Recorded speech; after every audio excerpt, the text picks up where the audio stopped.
Steel plant ప్రమాద బాధితులు ఎవరైతే ఉన్నారో వాళ్ళని ఉద్దేశించి పవన్ కళ్యాణ్ గారు మాట్లాడారు ప్రెస్ మీట్లో భాగంగా. ఆయన మాట్లాడినప్పుడు ఒక రిపోర్టర్ ఒక ప్రశ్న అడిగాడండి. ఆ రిపోర్టర్ అడిగిన ప్రశ్న ఏంటి, దానికి పవన్ కళ్యాణ్ గారు చెప్తున్న సమాధానం ఏంటి, నాకు మబ్బిడిపోయింది నిజంగా. ఆయన చెప్పిన సమాధానం ఏంటి.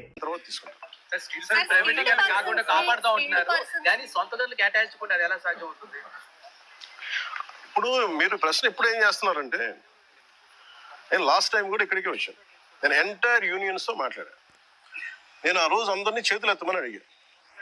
ఒక్కళ్ళు చేతులు ఎత్తాలి. ఆ రోజు ఢిల్లీ తీసుకెళ్తాం రండి క్యాప్టివ్ మైన్స్ గురించి అంటే అందరూ కన్వీనియంట్గా ఆ రోజు ఒక్కళ్ళు చేతులు ఎత్తాలి. అంటే మీరు ఇండివిజువల్ పార్టీ పాలిటిక్స్ స్టిల్, మీరు కలెక్టివ్ గా స్టీల్ ప్లాంట్ మాది అనుకుంటే irrespective party verticals or wing verticals పక్కన పెడితే, మీరు స్టీల్ ప్లాంట్ కార్మికులు బాగు కోరుకోవాలి, ఇది బాగుండాలి, ఇది విశాఖ ఉక్కు, ఇది ఆంధ్రుల హక్కు అనే మీరు పదాన్ని నిజంగా మీరు ముందుకు తీసుకెళ్లాలి స్ఫూర్తినంటే, నేను ఆ రోజున ఇదే దాంట్లో గత వైసీపీ ప్రభుత్వం ఇది అమ్మేస్తానంటే మేము వచ్చి కూర్చొని కొట్లాడండి. స్టీల్ ప్లాంట్ ప్రమాద బాధితులు ఎవరైతే ఉన్నారో వాళ్ళని ఉద్దేశించి పవన్ కళ్యాణ్ గారు మాట్లాడారు ప్రెస్ మీట్లో భాగంగా. ఆయన మాట్లాడినప్పుడు ఒక రిపోర్టర్ ఒక ప్రశ్న అడిగాడు. ఆ రిపోర్టర్ అడిగిన ప్రశ్న ఏంటి, దానికి పవన్ కళ్యాణ్ గారు చెప్తున్న సమాధానం ఏంటి, నాకు మబ్బిడిపోయింది నిజంగా. ఆయన చెప్పిన సమాధానం ఏంటి అసలు. అంటే రిపోర్టరు అడగకూడని ప్రశ్న అడిగాడా, అంటే అంత కఠినమైన ప్రశ్న అడిగాడా ఏంటి నాకు అర్థం కాల. రిపోర్ట్ని అడిగిన ప్రశ్న ఏంటి, పవన్ కళ్యాణ్ గారు చెప్పిన సమాధానం ఏంటి.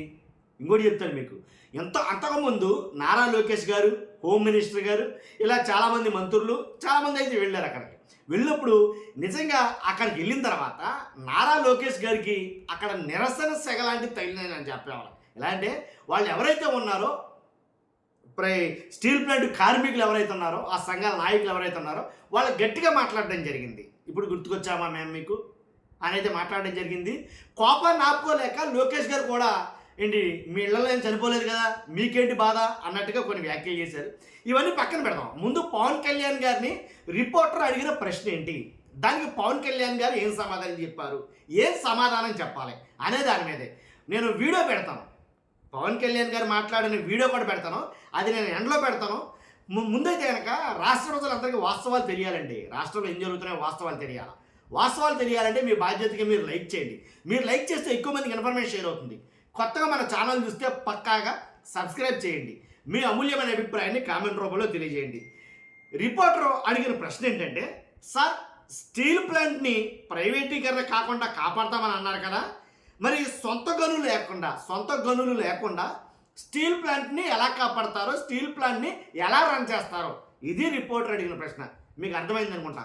మీకోసం మళ్ళీ ఒకసారి పవన్ కళ్యాణ్ గారిని రిపోర్టర్ అడిగిన ప్రశ్న, సార్ స్టీల్ ప్లాంట్ ప్రైవేటీకరణ కాకుండా కాపాడాము అని అంటున్నారు కదా, అంటే అంతకుముందే పవన్ కళ్యాణ్ గారు మేమే కాపాడాము స్టీల్ ప్లాంట్ని ప్రైవేటీకరణ కాకుండా అన్నారు. అంతకుముందు వచ్చిన నారా లోకేష్ గారు కూడా ఇదే మాట చెప్పారు. ఏమని, మేమే కాపాడాం, మేమే తెచ్చాం, మేమే ఇచ్చాం, మేమే పుచ్చుకున్నాం అన్నట్టుగా మాట్లాడారు ఆయనను. పవన్ కళ్యాణ్ గారు కూడా మాట్లాడారు. దానికి తగ్గట్టుగానే రిపోర్టర్ అడుగుతున్నాడు, సార్ స్టీల్ ప్లాంట్ని ప్రైవేటీకరణ కాకుండా ఆపుతామని అన్నారు కదా, మరి సొంత గనులు లేకుండా ఎలా కాపాడతారు దాన్ని అని అయితే అడిగారు. అని అడిగితే పవన్ కళ్యాణ్ గారు భలే చమత్కారం, మంచి విచిత్రంగా, ఎలా అంటే దాన్ని ఏమన్నా నాకు అర్థం కావట్లేదు అసలు, మంచి ఆశ్చర్యంగా కొన్ని సమాధానం అయితే చెప్పారు. ఏమనంటే, నేను లాస్ట్ టైం వచ్చినప్పుడు స్టీల్ ప్లాంట్ కార్మికులతో మీటింగ్ ఏర్పాటు చేసాం, నేను చాలామంది నాయకులు కూడా ఉన్నారు, ప్రతి సంఘాల వాళ్ళు ఉన్నారు, అప్పుడు నేను చేతులు ఎత్తమని అడిగాను.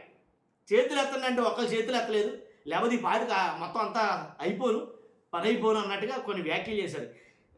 తర్వాత ఇంకా చాలా మాటలైతే మాట్లాడారు. ఆ వైసీపీలో అధికారులు ఉండగా వాళ్ళని అడగలేదు, మీరు మమ్మల్ని అడుగుతారండి, బంచింగ్ బ్యాగ్ దొరికింది కదా అని గుద్దేయాలి అనుకోవడం కరెక్ట్ కదా అన్నట్టుగా కొన్ని వ్యాఖ్యలు చేశారు. అంటే నాకు సంబంధం లేదు, వైఎస్ఆర్సీపీ 5 ఏళ్ల పాటు అధికారులు ఉంది కదా, వాళ్ళు ఎందుకు అడగలేదు, వాళ్ళు చేయలేదు, వాళ్ళు ఎందుకు అడగలేదు మీరు అని అన్నట్టు మాట్లాడుతున్నారు. కానీ ఒకసారి విందురుగా రాగండి, అసలు ఈ తలకైపోవడం కాదు కానీ ఒకసారి మీకు ఇంటే ఒక క్లారిటీ వస్తుంది.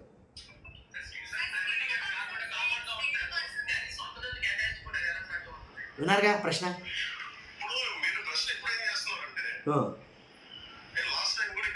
వచ్చారు, మాట్లాడారు, ఎత్తమన్నారు, పడిపోయిందా, అయ్యా చేతులు ఎత్తుంటూ బాగుండదు.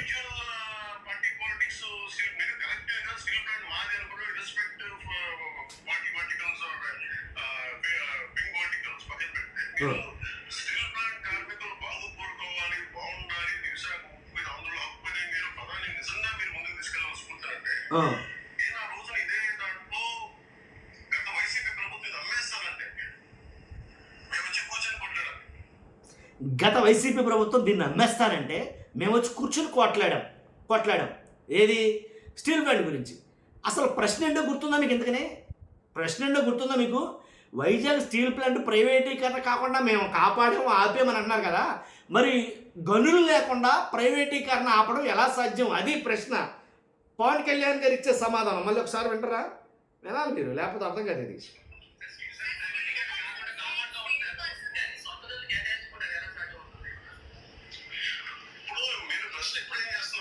ప్రశ్న వచ్చారు యూనియన్ తోటి ఎత్తలేదు, వారి కర్మది ఎత్తలేదు, లేకపోతే అయిపోదు.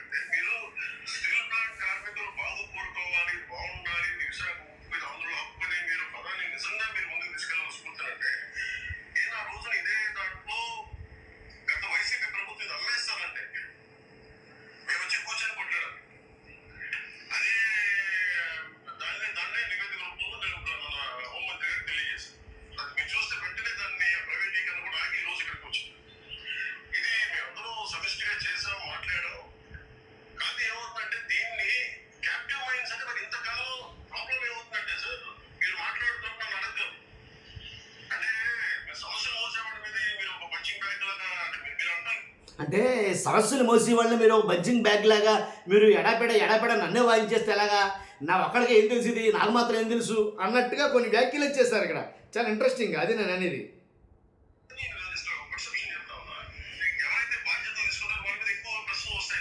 వస్తాయి.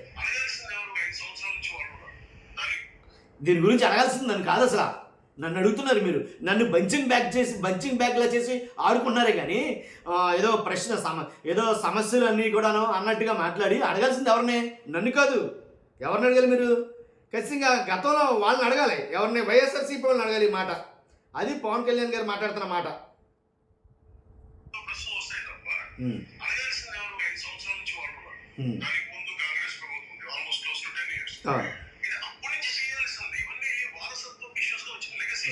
అడగాల్సింది ఎవరిని? అసలు వైఎస్ఆర్సీపీ వారిని అడగాలి. పవన్ కళ్యాణ్ గారు చెప్తున్నమాట ఇంకా చాలా ఉంది మీరు వినాలంటే కనుక.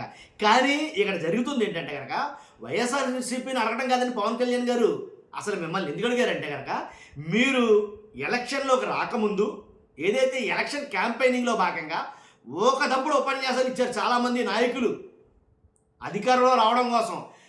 విశాఖ ఉక్కు అండ్ ఆంధ్రుల హక్కు అని ఏదైతే ఉందో దాన్ని మేము కాపాడుతాం, మేము దాని ప్రైవేటీకరణ లేకుండా దాన్ని మేము ప్రత్యేకించి దాన్ని గాడిని పెడతాం, దాన్ని ప్రత్యేకించి గనులు తీసుకొస్తాం, లేకపోతే మేము విశాఖ ఉక్కుని మేమే రన్ చేస్తాం, మేము ఉంటాం ముందు కేంద్రంతోనూ మాకు సత్సంబంధాలు ఉన్నాయి అని మీరు ఎడాపెడ హామీలు వాగ్దానాలు చేశారండి.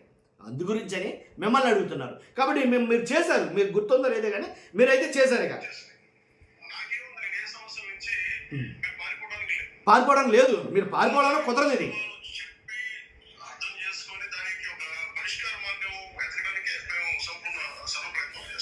Okay, thank you. ఇంకో ప్రశ్న.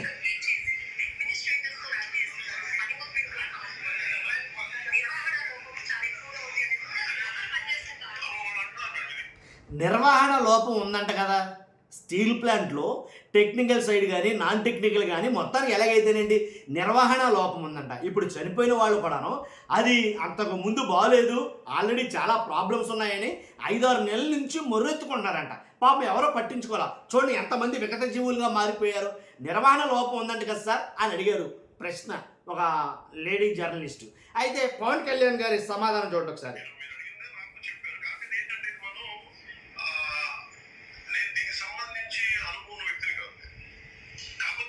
దీనికి సంబంధించి అనుభవం ఉన్న వ్యక్తిని కాదు, హామీలు అయితే నేను చెప్పగలను ఏంటి, మన మామూలుగా హామీలు అయితే ఇవ్వగలను కానీ నాకు అంత అనుభవం ఉన్న వ్యక్తిని అయితే కాదని పవన్ కళ్యాణ్ అన్నారు. మీకు అనుభవం లేకపోతే సార్ అనుభవం ఉన్న వాళ్ళని అడగాలి, అనుభవం ఉన్న వాళ్ళని తీసుకురావాలి. ఇంతకీ గనులు ఇస్తారా ఎవరా? విశాఖ ఉక్కు ఏదైతే ఆంధ్రులు అన్నారో దానికి గనులు కేటాయిస్తారా లేదా అనేది చాలామందికి, నాలంటోళ్ళకి, ఇంతకు ముందు అడిగిన రిపోర్టర్లకి $1 బిలియన్ క్వశ్చన్ ఇంకా ఉండిపోయింది. ఇది అర్థమైందా మీకు? అది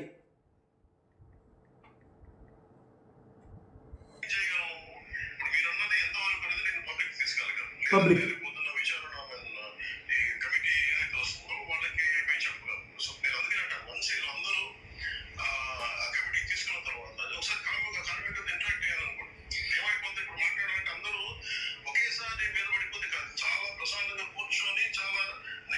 అందరూ ఒకేసారి మీద పడిపోవడం అంటే ప్రశ్నల వర్షం కురిపిస్తున్నారు అక్కడ.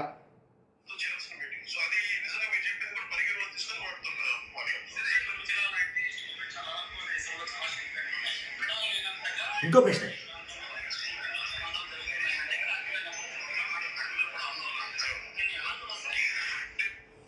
దేశంలో ఎక్కడా లేని విధంగా ఓన్లీ విశాఖ ఉక్కులోనే అన్ని ప్రమాదాలు ఎందుకు జరుగుతున్నాయి? చాలా స్టీల్ ప్లాంట్లు ఉన్నాయి, ఎక్కడా జరగనిది ఇక్కడ ఎందుకు జరుగుతున్నాయి అని ఒక ప్రశ్న, ఒక రిపోర్టర్ అడిగిన ప్రశ్నకి పవన్ కళ్యాణ్ గారి సమాధానం.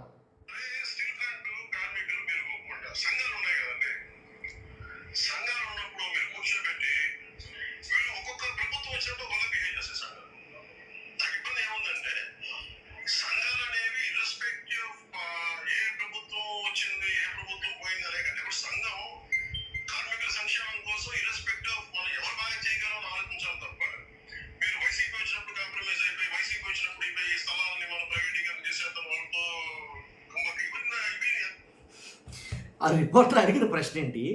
ఈ ఏదైతే స్టీల్ ప్లాంట్ సంఘాలు ఉన్నాయో ఆ సంఘాల గురించి మాట్లాడటం ఏంటి? ఆ రిపోర్టర్ అడిగిన ప్రశ్న సూటిగా మిమ్మల్ని అడుగుతుంది, మీకే చెప్తున్నా.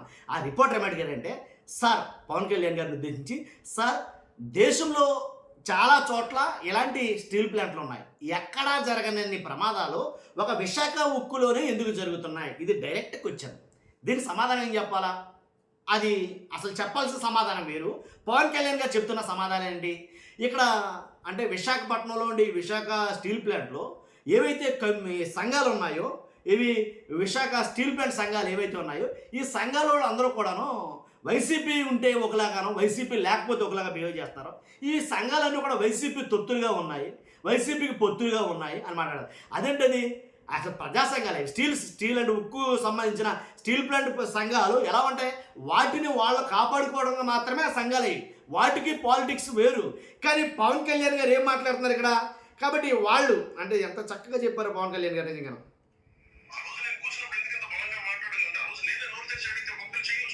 చెయ్యట్లేదు, ఆ చేతులను కూడా తిరండి. ఒక్కసారి చెప్తేనే ఒక్కసారి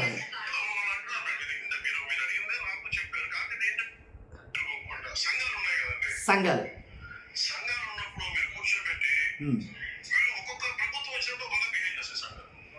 ఒక్క ప్రభుత్వం ఉంటే ఒకలా బిహేవ్ చేస్తున్నాయండి సంఘాలు. వైసీపీ ఉన్నప్పుడు గురించి మాట్లాడతారు ఆయన.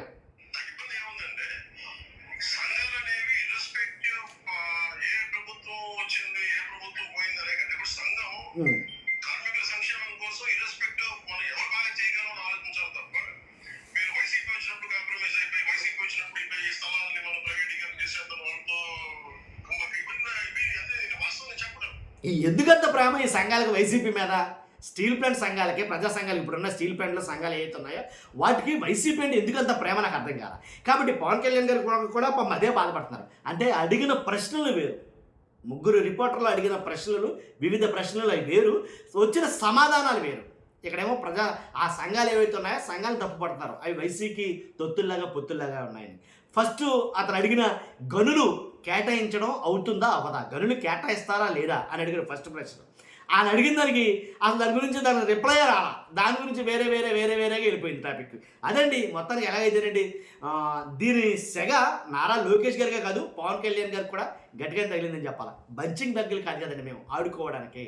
కాబట్టి మొత్తం ప్రశ్నలు వర్షం కురిపిస్తే ఎలా చెప్పండి అన్నట్టుగా ఆయన మాట్లాడడం జరిగింది. ఏది ఏమైనప్పటికీ చూస్తున్న మీరు అందరూ కూడా మీ అభిప్రాయం చాలా వాల్యూబుల్. కాబట్టి మీ అభిప్రాయం కామెంట్ రూపంలో తెలియజేయండి. ఫస్ట్ అయితే లైక్ చేయండి. Thank you very much. కాకుండా కాపాడుతూ ఉంటున్నారు కానీ సొంత ధరలు కేటాయించుకుంటే అది ఎలా సాధ్యం అవుతుంది? ఇప్పుడు మీరు ప్రశ్న ఇప్పుడు ఏం చేస్తున్నారంటే, నేను లాస్ట్ టైం కూడా ఇక్కడికే వచ్చాను. నేను ఎంటైర్ యూనియన్స్తో మాట్లాడా. నేను ఆ రోజు అందరినీ చేతులు ఎత్తమని అడిగా. ఒక్కళ్ళు చేతులు ఎత్తాలి. ఆ రోజు ఢిల్లీ తీసుకెళ్తాం రండి క్యాప్టివ్ మైన్స్ గురించి అంటే అందరూ కన్వీనియంట్గా ఆ రోజు ఒక్కళ్ళు చేతులు ఎత్తాలి. అంటే మీరు ఇండివిజువల్ పార్టీ పాలిటిక్స్ స్టిల్ మీరు కలెక్టివ్ గా స్టీల్ ప్లాంట్ మాది అనుకుంటే irrespective party verticals or wing verticals పక్కన పెడితే మీరు స్టీల్ ప్లాంట్ కార్మికులు బాగు కోరుకోవాలి, ఇది బాగుండాలి, ఇది విశాఖ ఉక్కు, ఇది ఆంధ్రుల హక్కు అనే మీరు పదాన్ని నిజంగా మీరు ముందుకు తీసుకెళ్లాలి స్ఫూర్తినంటే నేను ఆ రోజున ఇదే దాంట్లో గత వైసీపీ ప్రభుత్వం ఇది అమ్మేస్తానంటే మేము వచ్చి కూర్చొని కొట్లాడండి. అదే దాన్నే నివేదిక రూపంలో నేను మన హోంమంత్రి గారికి తెలియజేశాను. అది మీరు చూస్తే వెంటనే దాన్ని ఆ ప్రైవేటీకరణ కూడా ఆగి ఈ రోజు ఇక్కడికి వచ్చింది. ఇది మేమందరం సమిష్టిగా చేసాం, మాట్లాడాం. కాదు ఏమవుతుందంటే దీన్ని క్యాప్టివ్ మైన్స్ అంటే మరి ఇంతకాలం ప్రాబ్లం ఏమవుతుందంటే సార్ మీరు మాట్లాడుతున్నప్పుడు నన్ను అడగగలరు. అంటే మీరు సమస్యలు మోసేవాడి మీద మీరు ఒక పంచింగ్ బ్యాగ్ లాగా అంటే మీరు అంటాను కానీ నేను జస్ట్ ఒక పర్సెప్షన్ చెప్తా ఉన్నా. ఎవరైతే బాధ్యతలు తీసుకుంటారో వాళ్ళ మీద ఎక్కువ ప్రశ్నలు వస్తాయి తప్ప అడగాల్సింది ఎవరు? ఒక 5 సంవత్సరాల నుంచి వాళ్ళు ఉన్నారు. దానికి ముందు కాంగ్రెస్ ప్రభుత్వం ఉంది, ఆల్మోస్ట్ క్లోజ్ టు 10 years. ఇది అప్పటి నుంచి చేయాల్సింది. ఇవన్నీ వారసత్వపు ఇష్యూస్గా వచ్చినాయి, లెగసీ ఇష్యూస్గా వచ్చేసినాయి.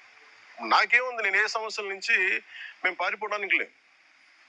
ఉన్నది వాస్తవాలు చెప్పి అర్థం చేసుకొని దానికి ఒక పరిష్కార మార్గం ఎతకడానికే మేము సంపూర్ణ సర్వ ప్రయత్నాలు చేస్తాం. మీరేదో అడుగుతాను మేడం.